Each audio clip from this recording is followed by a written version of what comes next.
السلام علیکم ناظرین، آپ دیکھتے ہیں سوشل ایشوز کے حوالے سے معاملات کو ڈسکس کیا جاتا ہے ہمارے چینل پہ۔ آج ہمارے ساتھ ایک ایسی بہنہ موجود ہیں جن کو جہیز کی وجہ سے انکار کر دیا جاتا ہے۔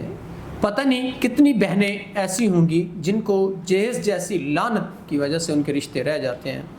تو آئیے اس بہن سے جانتے ہیں حالات زندگی۔ السلام علیکم۔ وعلیکم السلام۔ ایک تو بہن آپ نے اونچا بولنا ہے، دوسرا آپ بتائیے کیا مسائل ہیں، کیوں انکار ہوا؟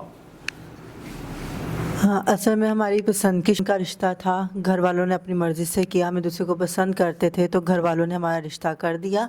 لیکن جب رشتہ ہوا، شادی کے قریب دن آئے تو جس سے میری منگنی ہوئی تھی تو ان کے گھر والے جو تھے، جیسے کہ ان کی بہن اور ان کی والدہ نے ہمارے منگیتر سے کہا کہ آپ وہاں سے جہیز کی ڈیمانڈ کریں۔ انہوں نے ہم سے کہا کہ آپ اپنے گھر والوں سے جہیز کا کہیں کہ وہ ہمیں سامان دیں۔ تو ناظرین، یہاں ایک بات بڑی سوچنے والی ہے کہ ان کو بھی سوچنا چاہیے تھا۔ اگر یہ کسی کی بیٹی تھی تو وہ خود بھی تو کسی کی بیٹی ہیں، کل کو ان کے بھی رشتے ہونے تھے۔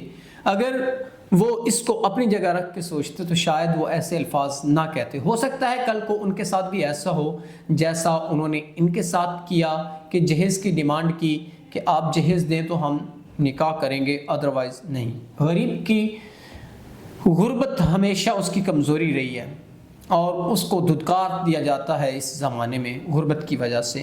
تو اب آپ کیا چاہتی ہیں؟ اگر کوئی ایسا انسان جو آپ کے معاملات کو ٹیکل کر سکے، تمام طرح ضروریات پوری کر سکے اور جہیز کی ڈیمانڈ نہ کر سکے، تو کیا آپ ان سے نکاح کی خواہش مند ہیں؟